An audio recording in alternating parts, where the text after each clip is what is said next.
Hello friends, welcome back. In this session, we will understand the importance of covering letter towards sending resume or applications. This is very important for freshers and even experienced guys to understand why exactly and how exactly we can use the covering letters.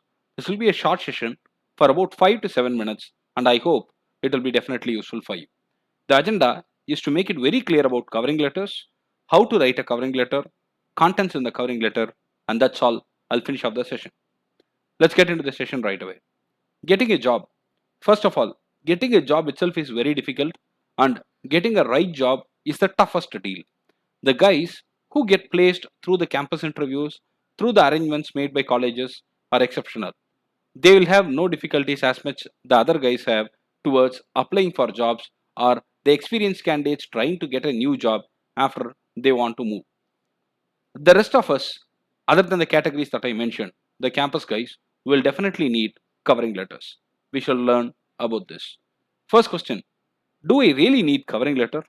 They are optional is what people say. Yes, most of the time people see it as optional substance which has to be actually changed. Covering letter is very important. What is it for? It is the elevator pitch that you can make to the recruiter. It is the quick pitch that you are presenting about yourself to the recruiter. Before the recruiter opens your resume, he can decide if to open your resume or not through your covering letter. So covering letter is no more optional. It's very sensible to have a nice covering letter which is going to tell the recruiter that this guy is an interesting guy who will fit the recruitment. The recruiters will even call the person for a discussion if the covering letter is nicely written, which has real good content. It might not be the case like the resume is too good but covering letter is bad where the guys are not getting called. If the covering letter is too good and the resume is bad, those guys are getting called as well at times. This is all recorded and I referred it through multiple resources. What can be the content in the covering letter? Before going in depth, right, please understand one important point. When you apply for some companies or some organizations, the application mails itself are read by some software.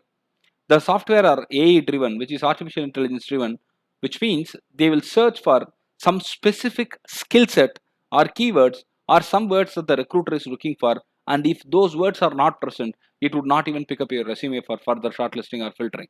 So remember, we need to write a nice covering letter in the email. We can attach it as an attachment or the content itself can be a covering letter, but it is very important. So it's better to spend time on this. So what are all the contents preferred in the covering letter?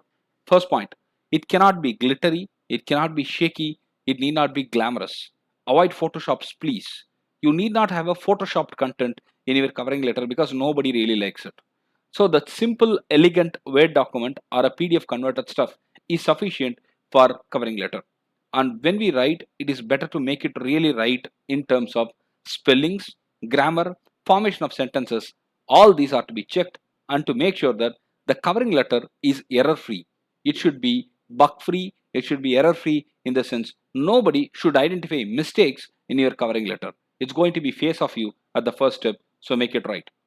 Highlight your skill sets. This is the most important point. It should be supported by your experience.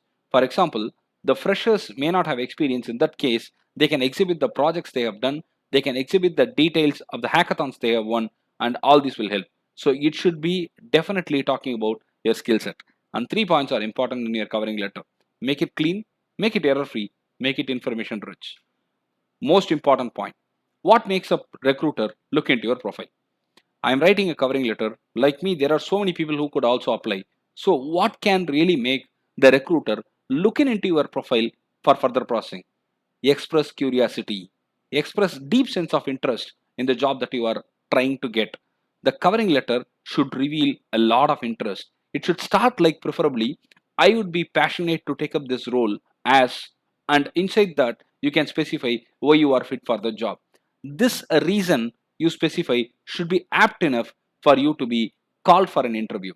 After which you can highlight the qualification, the experience, the skill set. So what I prefer you to do is you start with saying like, I would be very interested, I would be passionate, I am interested in this job because this is the first line could preferably be picked up by the recruiters. And make them understand that you have done enough of studies on the company, on the skill set that they are looking for, on the job that they are looking for. All these are to be revealed in your covering letter, but in a nice way. So it should start like this. You should say that I'm interested in the job because, followed by your skill set, and the skill set should be supported by your experience, and all these should be written in a very crisp and at a nice way. So a covering letter should be concluded like this.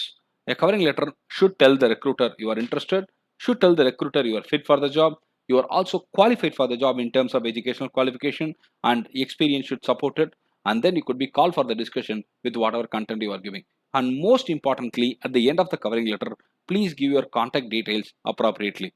If you have mail ID like mail me here at, find me here at, those kind of mail IDs are not really attracted. So please keep a mail ID with your first name dot last name at gmail.com.